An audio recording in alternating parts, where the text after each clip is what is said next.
घेतलेली भूमिका आणि 2.5 वर्ष कोविडच्या महामारीमध्ये एक कुटुंब प्रमुख म्हणून घेऊन निवड केली माझ्यासारख्या एका भगिनीने नाही, पुरुषाला नाही, तर या राज्याला वाचवण्याचं काम केलं. असे आपले पक्षप्रमुख आदरणीय उद्धवजी ठाकरे यांच्या नेतृत्वावरती विश्वास ठेवून आपल्या पक्षामध्ये आलेल्या उपनेत्या सुषमाताई अंधारे, उपस्थित असलेले तमाम या कार्यक्रमासाठी आलेले वेगवेगळ्या भागातून, वेगवेगळ्या पट्ट्यातून, विशेषतः काही आदिवासी भागातून आणि विभिन्न तालुक्यातून आलेले तमाम पक्षावरती प्रेम करणारे कार्यकर्ते, जनतेतील मतदार, तमाम मधुभगिनी बांधव, तरुण सहकारी मित्रांनो, खरं तर हा कार्यक्रम आपल्याला अजून मोठ्या प्रमाणावरती आपल्याला घ्यायचं होतं. बाजूचा देखील सभा मंडप आपल्याला घेता आला असता, परंतु दुपारची वेळ असल्यामुळे आपण या शेड खाली आपण ही सभा घेण्याचं काम आपण केलं.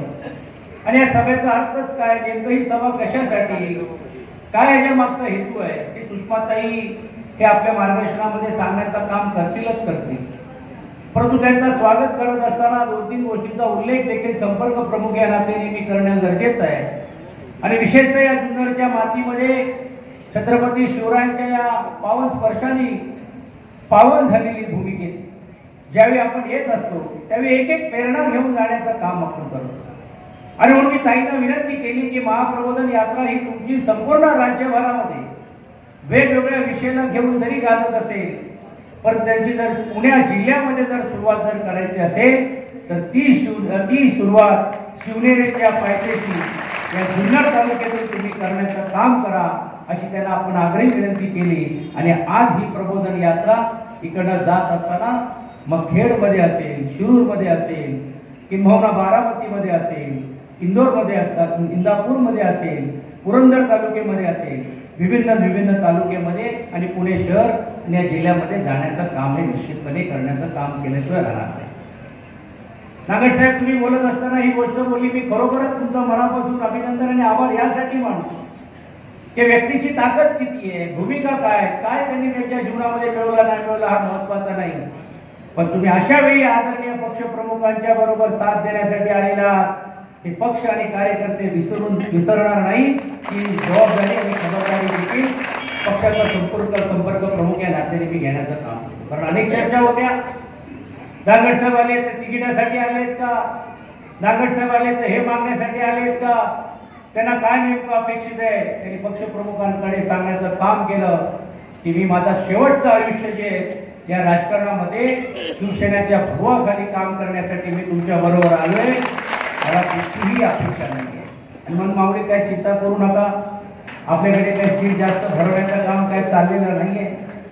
असं अनेक वेळा लोकांना वाटते की बाबा पक्षात येणारी लोक आहेत त्यांना असं वाटते आपलीच खुर्ची काढायला आलाय का. मी माझ्या सकट मी सांगतो, मग मी असेल, सुषमाताई असो, दांगड साहेब आहेत, की आम्ही जी मंडळी आलेले आहोत की पक्षप्रमुखांच्या ज्या विचार आणि काम आणि प्रेरित होत असताना आणि विशेषतः एक नवीन युग ज्यावेळी या राज्यामध्ये घडवण्याचं काम त्यांना करायचं आहे आणि त्यासाठी झटणारे आपले युवा नेतृत्व आदित्य ठाकरेजींना साथ देण्यासाठी ही आम्ही मंडळी आलेली आहोत. आणि आपल्याला गवाही देऊ इच्छितो की खुर्च्या खेचण्यापेक्षा आम्ही खुर्च्या वाढवल्याशिवाय राहणार नाही आणि हे पक्ष वाढवल्याशिवाय राहणार नाही. खरं तर ही जबाबदारी आमच्या सरकारची नव्हती. आज का आम्हाला तुमच्यापर्यंत यावं लागायचं. माऊली काय गरज आहे की तुम्हाला आज सांगायला का आज भाऊ तुम्ही विधान परिषदेचे सदस्य आहात म्हणून मोठ्या प्रमाणावरती तुमचा पाठबळ आम्हाला तालुक्याला मिळाला पाहिजे, काय सांगायची गरज होती. या अगोदर देखील या तालुक्याला काय मिळालं नाही अशाचा भाग नाही. जर पक्षाने जर या तालुक्याला एक आमदारांच्या रूपाने आणि खासदाराच्या रूपाने पक्षाने तर पूर्ण इकडच्या जिल्ह्याची तिजोरीची चावी त्यांच्याकडे देण्याचं काम.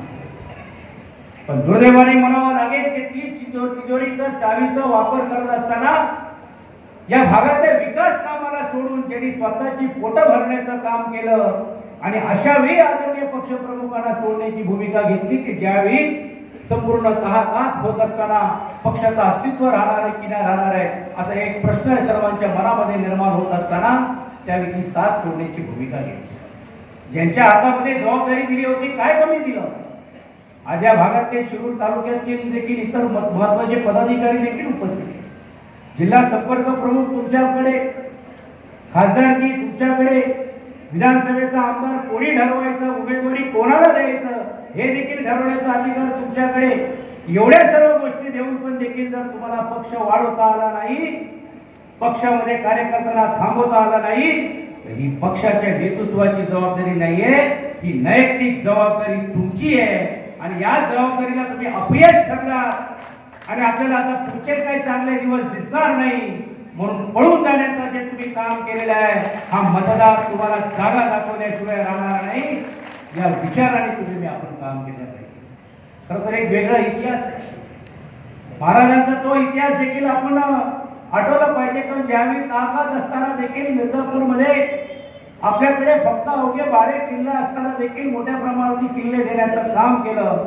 पण त्या छत्रपती शिवाजी महाराजांनी अवघ्या 9 वर्षामध्ये परत 312 किल्ला मिळवून देण्याची भूमिका घेतली आणि खऱ्या अर्थाने हिंदू स्वराज म्हणून घेऊन स्थापना करण्याचं काम केलं.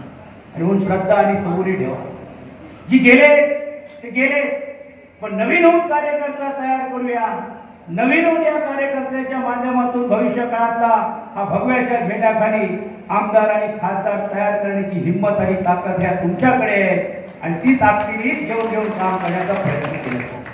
मी तर आव्हान करण्यासाठी आलोय की माझं तर म्हणणं आहे की ही जी मंडळी जी गेलेली आहे, ज्या विचाराने गेलेली आहे, किमान भविष्य काळामध्ये जर त्यांना राजकारणामध्ये एवढी तरी नैतिक अधिकार असेल, तर जे आज ज्या पक्षामध्ये शिंदे बिंदे गटांकडे जे गेलेले आहेत, किमान त्यांनी शपथ घेऊन इकडच्या मतदारांना सांगावा की मी येणाऱ्या काळामध्ये याच ढाल आणि तलवाराच्या चिन्हावरती मी उभा राहणार आहे. एवढं देखील त्यांनी सांगितलं तरी देखील बदल. कारण आता चिन्ह पण बदलायची भाषा चाललेली. कधी ते सांगतायत, कोण सांगतायत, खाजगी सांगतायत की आता काय बाबा ह्याचंही खरं दिसत नाही, आता आम्हाला कमळ घेऊन राहावं लागेल की काय.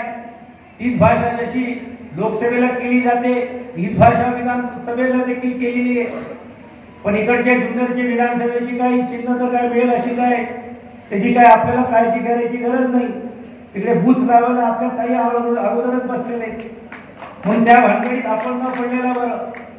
परंतु आज एवढं त्या निमित्ताने मी सांगेन की निर्भय रीतीने या तालुक्याला एक मान आणि सन्मान देण्याची भूमिका पक्षाच्या कार्यकर्त्यांच्या माध्यमातून आपण घेण्याचं काम, आपण करण्याचं काम केलेलं आहे. आणि आज हे जे षडयंत्र आहे, या षडयंत्रामध्ये मी बळी पडलेत असं म्हणणार नाही. हा जागून बुधून षडयंत्र इकडचे असलेल्या माजी खासदार असतील, माजी आमदार असतील, या जिल्ह्यातले अनेक काही खासदार असतील, पुरंदर मधला देखील माजी मंत्री असतील, हे गेल्या 2.5-3 वर्षापासून, 2-2.5 वर्षापासून हे चालवण्याचं काम करतो.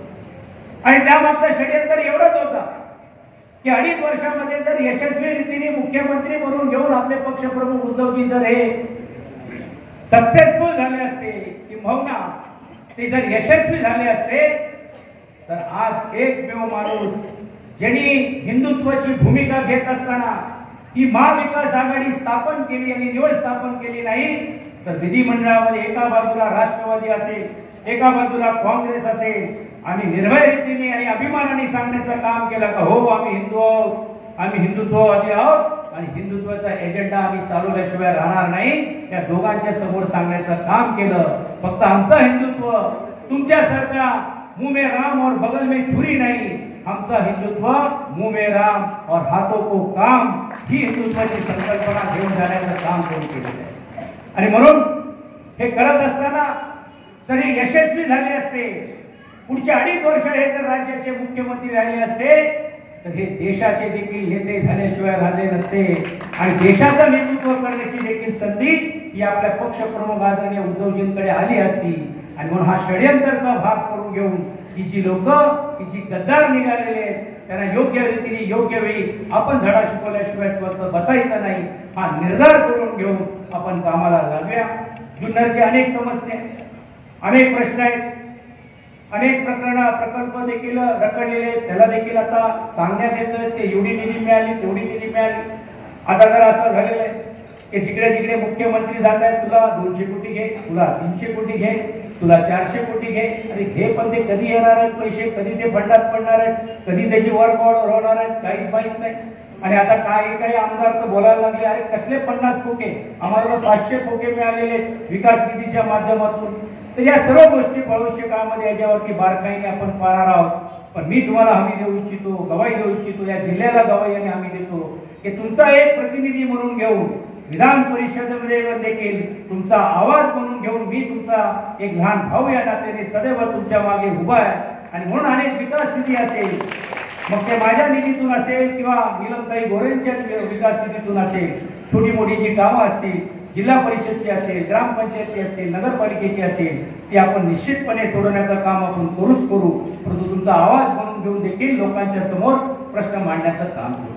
जी मंडळी बोलत होते की आम्हाला मुख्यमंत्री भेटत नाही, पक्षाचे प्रमुख भेटत नाही, आज त्यांना मला प्रश्न विचारायचा आहे की मुख्यमंत्री भेटत नाही, तुम्हाला भेटत नाही, पण विद्यमान मुख्यमंत्री तुमच्या बाजूच्या तालुक्याच्या आमदार आणि माझ्या मंत्रीच्या घरी जातात आणि तुमच्याकडे येत नाही. त्यावेळी तुमच्या तोंडातून एक ब्र शब्द देखील निघत नाही. महाराष्ट्राची ही संस्कृती आहे, आजी माजीने एकमेकांना भेटलं पाहिजे. पण हे न सांगता जाणून बुजून असं वातावरण तयार करण्याचा प्रयत्न करतात.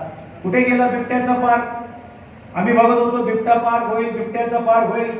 बिबट्याचा पार्क राहिला बाजूला, आमचा बिबटा तिकडे पळायला लागलेला. आणि म्हणून हेही सर्व प्रश्न आहेत. नजीकच्या काळामध्ये या सर्व गोष्टीचा समाचार मी घेणार आहे. मी आज जास्त काही बोलणार नाही, कारण आज सर्वांनाच आपल्याला सुषमाताईंचं ऐकायचं आहे, सुषमाताईंचं मार्गदर्शन घ्यायचं आहे. मी तर नेहमीच तुमच्या बरोबर वेगवेगळ्या माध्यमातून, सभेच्या माध्यमातून, कार्यक्रमाच्या माध्यमातून येतच असतो आणि भविष्य काळामध्ये देखील आपण येण्याचं काम करू.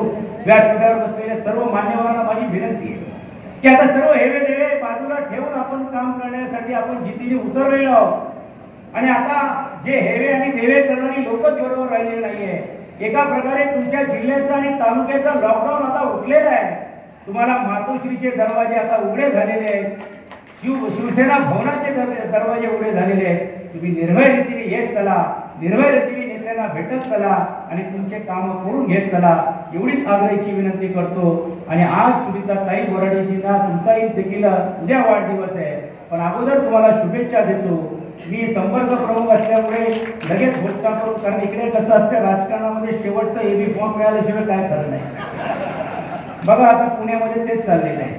पुणे आणि कसब्यामध्ये, पिंपरी चिंचवडमध्ये रॅली निघाली आहे, परंतु एबी फॉर्म मिळाला नाही म्हणून रॅली वाढत चाललेली आहे. असो, पण हे ज्यावेळी योग्य वेळी असेल ते प्रमुखांशी चर्चा करू, त्याच्यातला निश्चितपणे आपण निर्णय घेऊ.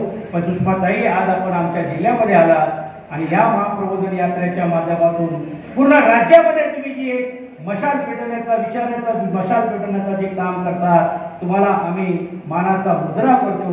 आणि या कार्यकर्त्यांच्या माध्यमातून देखील तुम्हाला आम्ही एकच गवाही देऊ इच्छितो की तुम्ही लढता तर तुमच्या मागे कोण आहे की नाही याची पर्वा न करता लढण्याची भूमिका तुम्ही घेतात.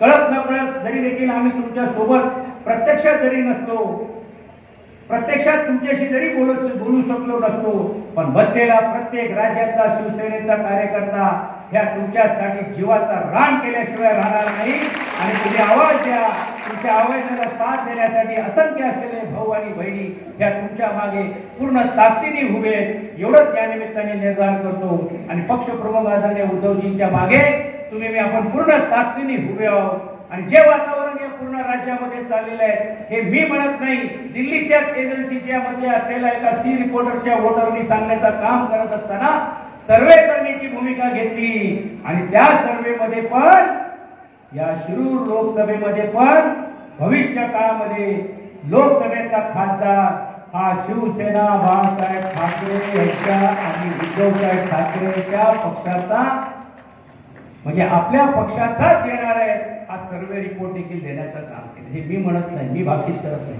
जर आता निवडणुका झाल्या तर, आणि म्हणून निर्धाराने आपण सर्वजण मिळून कामाला लागूया. परत एकदा आपल्या सर्वांच्या वतीने ताईंचा स्वागत करत असताना माऊली तुमच्या बरोबर, भोर साहेब तुमच्या बरोबर, कारण भोर साहेबांना मी विनंती केली, भोर साहेब तुम्ही बोला, तुम्ही नाही, आता तुम्ही भाऊ बोला, पण तुम्ही शेवटी आभार मानणार आहात. पण मी तुमचे सर्वांचे आभार मानतो की पूर्ण सर्व लोकांनी एकत्रित रीतीने येऊन, नागड साहेब आपण असाल, विशेषतः आमचे दिलीप बामणेजी, जे त्यांनी तन मन धन देऊन तिकडे कामाला ते लागलेले आहेत. आमच्या महिलांच्या पण देखील बडेताई आपण आहात, सर्व जे विजयाताई आहेत, इतर सर्व जे आहेत, पालटेताई आपण आहात, इतर सर्व मान्यवरांनी पण ताकद देण्याचं काम. ताई सर्वांची नावं मी घेत नाही, पण मी तुमच्याकडे बघून असं नावं घेतलं असं ग्राह्य धरा. आता मला यायचंय परत परत, मलाही माहित आहे. म्हणून मी आपल्या कोणाची सर्वांची क्षमा मागू. पण ज्या ज्या लोकांनी सहकार्य केलं त्यांना तर मनापासून अभिनंदन करतो. पण एक गोष्ट नक्की आहे, नारायण मधले आपले बापूंचा ना उल्लेख करायची गरज नाही, कारण प्रत्येक गोष्टीला बापू हा पुढेच असतो. जे आपलेच बापू आहे ते असं म्हणायला हरकत नाही आणि त्यांचं असेल. पण ज्यांनी सहकार्य नाही केलं अशीची यादी पण तयार करा. माऊली नाही चालू आहे म्हणजे असं नको, चालू म्हणजे दुसरी यादी चालू आहे, दुसऱ्याला कामाला लावू नका. पण ही करा, कारण अनेक वेळा माझं स्पष्ट मत आहे की पदं मिळाली असेल तर त्याचा योग्य वापर करा. पण पदं जर